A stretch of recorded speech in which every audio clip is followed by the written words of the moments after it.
Are you struggling with water control in your watercolor paintings? How much paint, how much water? This video is for you. Hi, I'm Margaret with Sacramento Art Classes, and if you have still been struggling and wondering about how much water, how much paint, and the ratios in your paintings, and things are getting out of control, then this video will help you. I'm going to teach you what you need to know to start painting beautiful paintings. And as a bonus, if you click the link below in the description, then I will also send you my free watercolor supply list, which goes along with this video. So let's get started. Okay, here we go. I want to first talk to you about the supplies that you're going to need. For this one, because we are dealing with water content, it will be important for you to use a good quality paper. Even though this is not a finished painting, for this one we really want a good paper. So I'm going to be using Kilimanjaro 140-pound cold pressed watercolor paper, and it's 100% pure cotton rag, which is excellent to paint on. Another brand that I often use is Arches. This happens to be a rough paper with much more texture, so I'm not using it today because I don't want too much texture, but Arches brand is a beautiful paper. It's a little bit more expensive, but also great. Both of these, just so you know, are what's called a block. So it's like a pad, but you can only access the top sheet of paper because you can see this black. This is glue, and the pages are glued together all the way around except for right in this tiny area where you can use a little knife or a palette knife or something to remove it after your painting is done. I like to use these because watercolor blocks will keep the paper held flat. There will still be a little wobble, but it'll be much flatter than it would be if you were just painting on a piece of paper. I'm going to be using a Princeton Aqua Elite 8 round is my brush. I have a little palette here for mixing, and my paint is Daniel Smith. Today I'm using Viridian. It doesn't matter what color you choose for today, except how about not yellow? You just won't see the amount of detail that we want for yellow. I also have a little piece of scrap paper that I'm using just in case I need to have a little place to test colors or test the consistency on besides this piece. I like to have a sponge to blot on, and this is a dirty old sponge in an ashtray because an ashtray is a great place to store your brush, so I got that at a yard sale. And I usually have 2 containers of water, so in case my brush gets really dirty, I can double rinse. That way I have a cleaner brush to work with. If you don't have a sponge handy, you could use something like a paper towel or a old dish towel or something for blotting. So those are the important things. When you're done with this today, you'll come up with something kind of like this as your finished product, and we'll go through all of the parts of this together. And essentially, you're going to be working with different wetnesses of the paper and different consistencies of the paint. So if I zoom you in a little bit, you can see that along the top I have 5 columns, and this is the consistency of paint. So the thickest paint that I'll be using, I usually refer to it as pudding, but in the book where I learned about this, and I'll show you that in a minute, they refer to it as butter. I don't leave my butter out so it doesn't get soft like that, but pudding or butter. Then when you dilute that a little bit, you get to a consistency like unwhipped whipping cream. A little bit more water to dilute it, you get like milk. And then we get to coffee and tea, and this is where there's a little confusion sometimes. And the best way I have to explain it is, if you can imagine if you have a clear mug of coffee and you hold it up to a window and it's daylight and bright outside, you'll be able to see a little bit of light maybe through the coffee, but you will not be able to see anything like your neighbor's house or the tree outside or whatever may be out there. Whereas with tea, because it's more diluted and less filled with color, I guess I could say, you can see some of the shapes through it.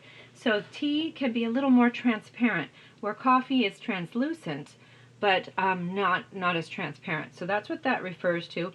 And then along the far left column, I have 4 rows. Dry, that means dry paper. This will be damp paper with no shine on it. So we wet it and we let it dry back just a little bit.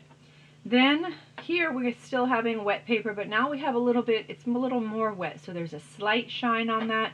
And then we get all the way to wet, which is actually shiny. Not like a big old lake or a big huge puddle, but we have shiny paper. And you'll see that as I go through here. So let's set this aside for a minute and set up the palette. Alright, so like I said, whatever color you want to use is fine. Like I said, whatever color that you want to have is fine. And I'm using Viridian. So in the middle here, I'm going to put my paint right out of the tube, which is what we refer to as pudding. By the way, I forgot to show you the book where I learned this, so I'm going to pop that up in a minute after I get the palette set up. So you don't need a ton of paint for this. That's probably more than I need, but I just want to make sure that I have everything nice for you on this video. So, okay, so that is my pudding. Now, with my water handy and with my little tester paper and my sponge handy, I'm going to get my brush wet first and tap a little bit of the extra water off. Then I want to make my consistency of cream. I'm going to do that right above here at 12 o'clock. So I'm going to take a little bit of the paint from the middle and put it up there, and I need a little bit more. I need this to be kind of a thick consistency. So not pudding, that's too thick. So I need to get a little bit of water in there. I like to save these old eyedropper bottles from different things so that I can dispense water here. So I'm going to put maybe 2 drops of water in there. And there is no exact recipe for this. It's just, after a while it kind of becomes intuitive. Maybe you go buy, maybe you'll go buy a carton of whipped cream and take a look at it more seriously than you've ever looked at it before. But that'll give you an idea of the cream consistency. And I'm really working the paint in. I don't want any lumps or globs of paint. I want a smooth consistency. And this will be enough. That's plenty for me. I probably won't even use that much in this painting project. Okay, so there's my cream. Over here at 3 o'clock, I'm going to put my milk. So again, I'm going to the middle to get some paint. And we put about 2 drops in last time for the cream, so maybe I'll do 3 drops here because I want it to be more runny. And we'll see. After I start mixing it up, I might find that I need to add a little more. So this takes some time and practice and experimenting. It feels a little thick to me, so I'm going to add a couple more drops. I think by now I have probably 5 drops in there. And that little side piece of paper, the scrap paper that I asked you to have, in a minute we're going to test these consistencies and make the adjustments that we might need before we get started. Okay, so we had cream and now here's milk. Okay, the next one down here at 6 o'clock is going to be coffee. So that one is pretty watery, right? While I'm at it, I might as well put a little bit over here for tea. Okay, so coffee is runnier or more watery than milk, so a little bit more water.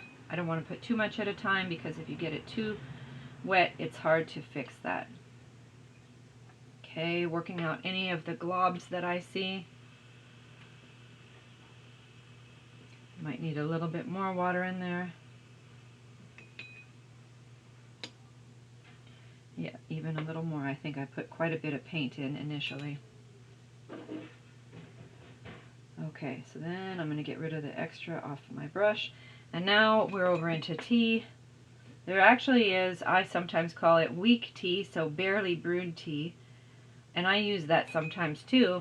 We don't need to mix that for this project, but if you can imagine that it's just barely any color. It's almost just like tinted water. Let's have a little bit more in there. Okay, so now here's where we're going to test everything real quick on this little piece of paper. So let me move some things around. And I want to rinse my brush out just so that I can start fresh here. I'm going to start with the thinnest paint on this one just because it's easier to rinse the brush in between. So this is supposed to be my tea, right? So you can see it's not a lot of color. Looks good to me. Then I don't need to rinse really, but I'm going to blot. Then I'm going to come over here into coffee. If I mixed it right, this should have more body or less transparency than the tea. So here's coffee. Okay, I think I did a decent job with that. You can see it has more pigment in there. Then we're going to go over to the milk. And usually, you know, you may have to have make an adjustment. It's just, you're learning, right? You don't always know how much to put in each one. So sometimes I make adjustments too. So this is my milk. Then we need to get into the cream. So that's even stronger or even less transparent. So as you put this on, it probably feels a little thicker with the brush, and there's not a huge difference. I could water down my milk a little bit or thicken up my cream, but I'm gonna feel like I'm okay with that. And then I'll rinse my brush this time, and I'm gonna blot it a little bit. Now I'm gonna get some of that pudding, and you will really see the difference on this one. This is very dark, very thick. My brush drags. Sometimes you can even see I have sort of that dry feel along the edge of my brush strokes, and if you were to look closely, and I'll zoom you in a second, you can see the brush marks. So you can see, and even if I put more on, it leaves brush marks in it. I hardly ever use that consistency just because I just don't, but it's there for a reason. You may need it in your paintings. So that's our little test, right? Now we're going to get started with the real project. So if you have to pause the video, you can, because maybe you need to make your paper. So I'm going to rearrange my desktop, and I'll show you that book before we get started, and then we will start. So go ahead and pause if you need to and take care of things. Okay, before we get started, I just wanted to give credit to the person that I learned that technique from, and this is a wonderful book which sadly is out of print, but you can find it. It's just really expensive since it's out of print. And the author is Joseph Zbigniew. I think that's how you pronounce it. And he was the one that came up, or at least where I discovered the coffee, tea, milk, cream, butter situation. So a little credit for him there. And as a quick reminder, we're working towards something like this. So you'll see all these different consistencies of paint. All right, here we go. So I have zoomed you in and turned up my light so that you have a really good view of what's going on here. And let's get started. Again, I'm using a number 8 round brush. I've got my palette right next to me with all, let's move it over so you can see it a little bit, with everything in place. And I believe that the easiest way to go with this is to start on the dry paper. Just kind of gets things going. Don't worry about having your chart look exactly like this. It's a practice. So do use some good paper, but don't worry too much about straight lines or anything being perfect. We're just learning here and having fun. Okay, so your paper is going to be totally dry, and I'm going to start with pudding or butter. So you can see as I put it on, it's so thick that it has that very rough looking edge to it. It's kind of like my brush starts to drag, and it almost looks like black even though it's a darker or mid-range green, just because it is so thick. Okay, so there's our pudding, and then we're going to just buzz through this row here and do all of the different consistencies, and then we can talk a little bit more down the road. So here's the cream.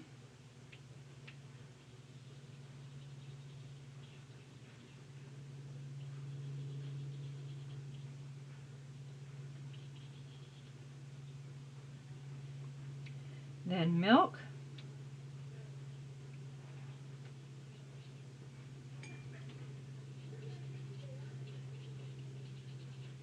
As you're doing this, if you put a paint down that seems so close to the one next to it, so if cream and milk look too close, then just add a little bit more water into your brush for the milk one.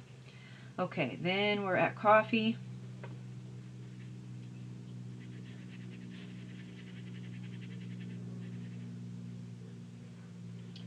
Then we're at tea.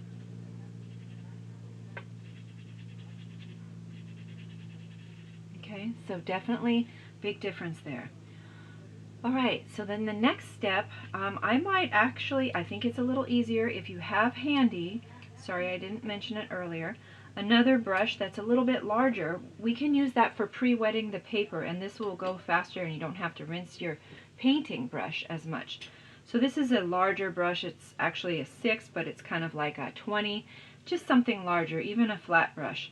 What I'm going to do is dampen each of these sections. I don't want to just do the whole thing at once because then all my paint colors will run together. So I'm going to dampen each, and I want them to have no shine, right? So as I first put the paper on, it will be it'll be shiny. So we may have to pause or wait for a minute for it to dry back a little bit. And I don't need to go all the way out to the edges of my paint, my pencil lines here, but I want to get close because I'm going to deposit the paint in the middle of, we'll call it a puddle here. And I am not going to try and fill up the whole section with my paint, and you'll see the reason why in a minute. So go ahead and fill in most of these places, and depending on how hot it is in your house or what the temperature is like outside, or if you have a fan on, and even what paper you're using, it will influence the drying time of your paints and your water here. So you may notice that by the time you get to the end, this last column here, the end of the row, this first one has already started to dry up maybe. So sometimes if that happens, you have to go back and re-wet things just to make sure. Okay, so just you can see with my light on in the overhead, it's pretty shiny. I don't want to shine right now. I want it to be damp with no shine. So that means I have to wait a minute. I do not recommend blotting with a Kleenex or using a heat gun or a hairdryer or anything to blow this dry, because you'll get a little bit of unevenness and it just won't set up as well as we want it to. So this is one of those things where you kind of have to wait and watch paint dry. Ha ha ha. Trying to be funny. So we'll let that rest for a minute. This is a good time for me to remind you that if you do this practice and you find at the end that you're still struggling, or you do it a few times with different colors and maybe you're struggling still on your paintings, it could be because it's a learning curve, but it could also be because of your supplies. So you want to make sure you have really good watercolor paper.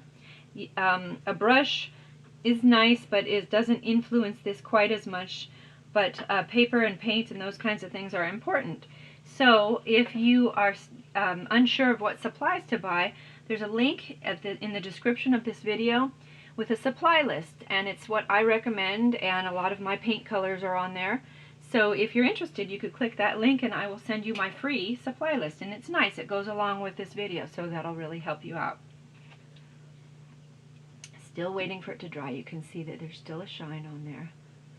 Okay, if it's all right with you, we're going to change things up just a little bit, just because of the drying. So I'm going to jump around in here because some parts of it are still shinier, and I can't do that yet. All right, so remember how we wet the whole large area? Now when you add the paint, I just want you to have your paint kind of more in the middle. The reason for that is because this will allow us to see how your paint will flow or fuzz or bleed or blend into the surrounding area that is still damp. Okay, so so make sure that your paint is a smaller area than your overall water was. Okay, so this is where I'm going to jump around. I got to get T going because T is the driest here, and I don't want to have a problem, so I'm going to jump ahead and do T.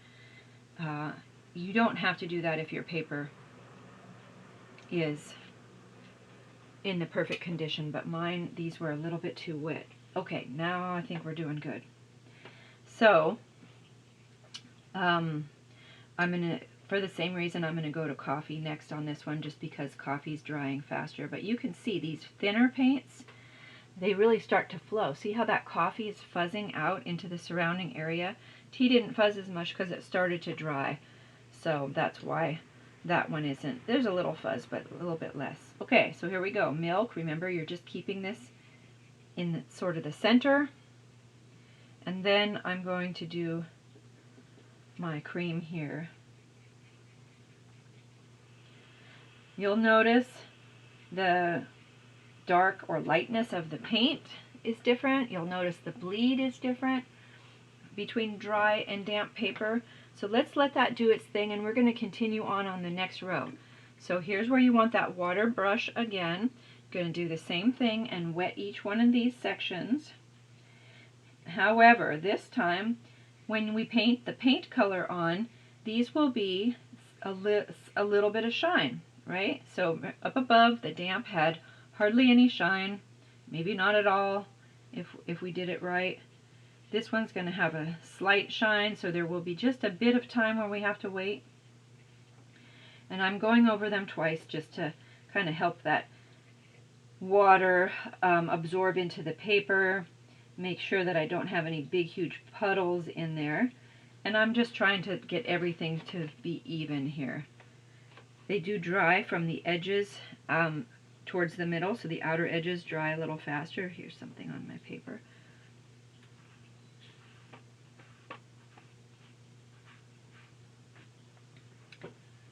Okay, let's let that rest for a minute. Okay, I'm going to go ahead with this. You can see the shine. Alright, and if any one of those sections for you is drying faster than the other, go ahead and do that section first.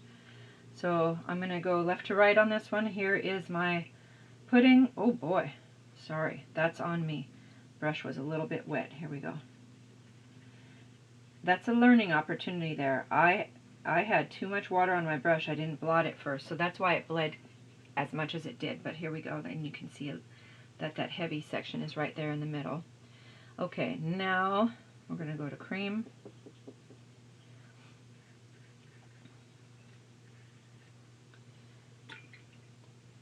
Milk.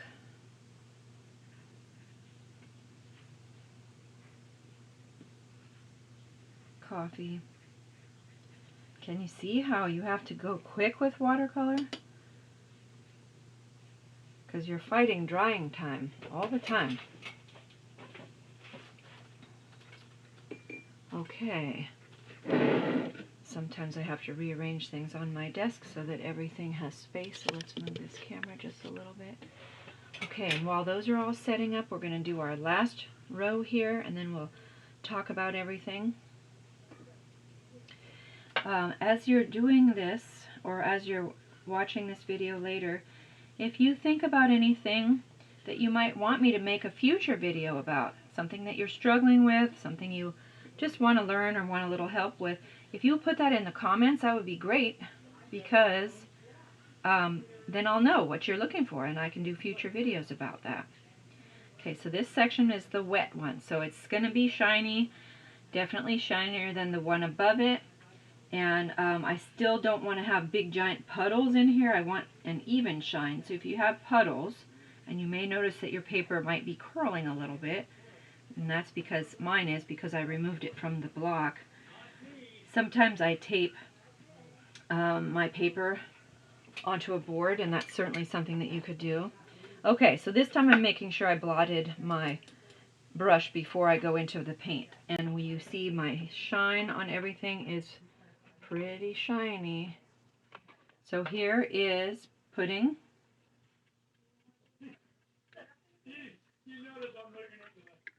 And then we have cream.